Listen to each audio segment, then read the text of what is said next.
Bismillahirrahmanirrahim. Innal hamdalillah nahmaduhu wa nasta'inuhu wa nastaghfiruh wa na'udzu billahi min shururi anfusina wa min sayyiati a'malina may yahdihillahu fala mudhillalah wa may yudlilhu fala hadiyalah. Ashhadu an la ilaha illallah wa ashhadu anna Muhammadan abduhu wa rasuluh alladzi la nabiyya ba'da amma ba'du.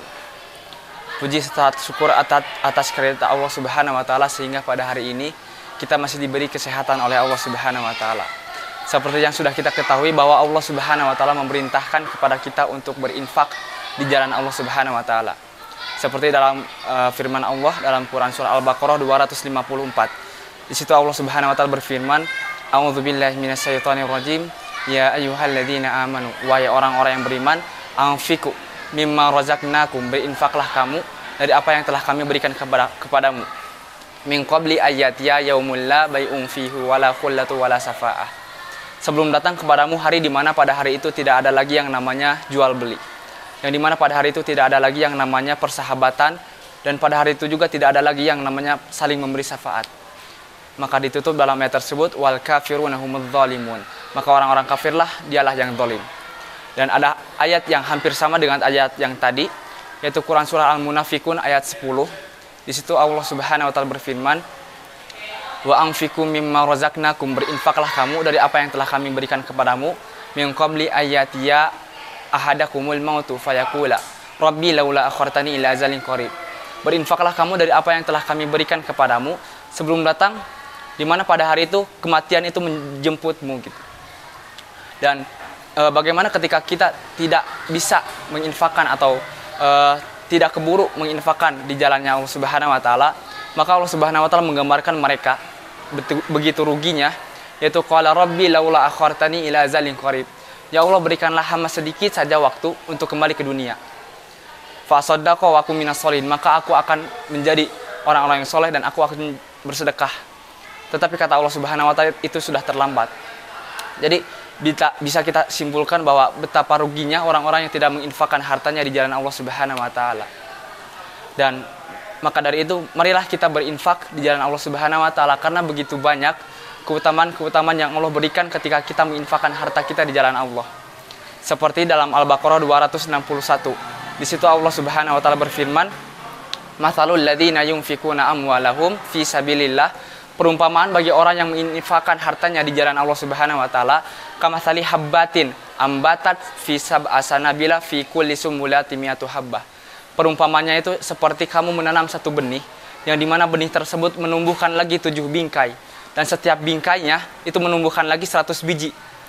Jadi bisa kita bayangkan ketika kita menginfakkan harta kita walaupun Rp1.000 saja, maka Allah Subhanahu wa taala akan melipat gandakan 700 kali lipat. Yang dimana itu janji Allah dalam Quran surah Al-Baqarah 261. Tetapi harus kita garis bawahi bahwa wallahu yudhaifu liman yasha. Allah melipat gandakan harta tersebut kepada orang-orang yang Dia kehendaki. Wallahu wasi'un alim. Allah Subhanahu wa taala Maha luas. Dan yang menjadi pertanyaan bagi kita, siapakah orang-orang yang Allah Subhanahu wa taala kehendaki itu? Itu dijawab dalam Quran surah Al-Baqarah 262. Yaitu alladzina yunfikuna amwalahum fi sabilillah tsumma la yutbi'una ma anfaqu manna wala adzalahum ajruhum inda rabbihim wala khaufun 'alaihim wala hum yahzanun. Itu orang-orang yang menginfakkan hartanya di jalan Allah Subhanahu wa taala. Dan ketika mereka menginfakkan harta tersebut, mereka tidak ingin dipuji oleh manusia. Dan ketika mereka menginfakkan harta tersebut juga, mereka tidak menyakiti saudaranya. Dan ketika mereka melakukan itu, kata Allah, mereka mendapatkan pahala di sisinya. Maka dalam ayat tersebut, lahum ajruhum inda rabbihim, mereka mendapatkan pahala yang tadi 700 kali lipat. Dan ditutup dalam ayat tersebut, wala khaufun 'alaihim wala hum yahzanun. Mereka itu ketika semasa hidupnya tidak diberikan rasa gelisah dan rasa takut. Kenapa? Karena mereka sudah dekat dengan Allah Subhanahu wa taala. Dan apa yang harus kita takutkan ketika kita sudah dekat dengan Allah Subhanahu wa taala? Bisa kita lihat di Palestina, saudara-saudara kita walaupun mereka dibombardir oleh Israel, mereka tidak takut, tidak gentar. Kenapa? Karena mereka sudah dekat dengan Allah Subhanahu wa taala. Jadi apa yang harus kita takutkan ketika kita sudah dekat dengan Allah? Dan kita harus menjaga dua faktor tadi ketika menginfak, yaitu tidak ingin dipuji oleh manusia, dan yang kedua itu tidak menyakiti hati saudara kita. Yang dimana ketika kita tidak menjaga dua faktor ini, kata Allah begitu ruginya. Dalam Al-Baqarah 264 di situ disebutkan, ya ayyuhalladzina amanu, wahai orang-orang yang beriman, la tubtilu shadaqatikum, Janganlah kamu merusak amal ibadah saudara kamu bil manni, dengan cara kamu ingin dipuji oleh manusia, wal adza, dan ketika kamu menginfakkan kamu menyakiti hati saudara kamu. Kalladzi yunfiqu malahu ria'an nasi wala yu'minu billahi wal yaumil akhir. Dan kata Allah Subhanahu wa taala, mereka itu berinfak bukan karena Allah, dan mereka ketika berinfak tidak beriman kepada Allah Subhanahu wa taala dan yaumul akhir. Mereka hanya menginginkan pujian dari manusia. Maka begitu dahsyat Allah memberikan perumpamaan bagi mereka, yaitu famathaluhu kamasali safwanin alaihi turabun fasabahu wabilun fatarakahu solda. Mereka itu perumpamaan seperti batu licin yang di atasnya ada debu. Dan debu ini adalah perumpamaan bagi pahala-pahala kita ketika kita menginfakkan harta kita di jalan Allah Subhanahu wa taala. Dan terus ketika mereka berinfak tetapi bukan karena Allah, ingin dipuji oleh manusia atau menyakiti saudaranya, kata Allah perumpamaannya seperti mereka dikasih hujan yang lebat, yang dimana debu-debu tadi yang kita punya itu hilang seketika. Maka kata Allah, la yaqdiruna ala syai'im mimma kasabu. Mereka itu tidak mendapatkan sedikit pun dari apa yang mereka kerjakan.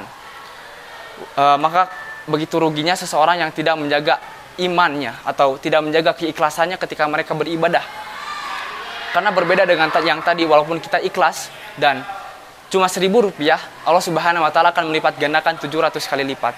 Sedangkan yang tadi ketika kita menginfakkan 100 juta misalnya, tetapi kita tidak ikhlas, hanya ingin dipuji oleh manusia atau menyakiti saudara kita, kata Allah, la yaqdiruna ala syai'im mimma kasabu. Allah Subhanahu wa taala tidak memberikan sedikit pun dari apa yang mereka kerjakan. Wallahu la yahdil qaumal kafirin. Allah Subhanahu wa taala tidak memberikan petunjuk kepada orang-orang yang kafir.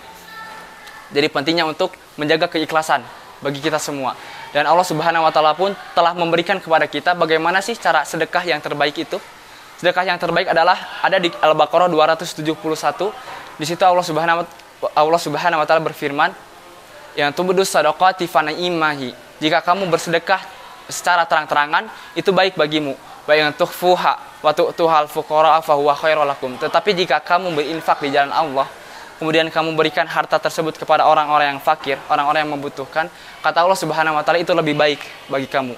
Wa yukaffiru ankum min sayyi'atikum.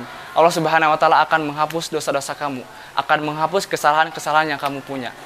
Maka kata Allah Subhanahu wa taala setelah tadi, wa yukaffiru ankum min sayyi'atikum, Allah Subhanahu wa taala akan menghapus dosa-dosa kamu.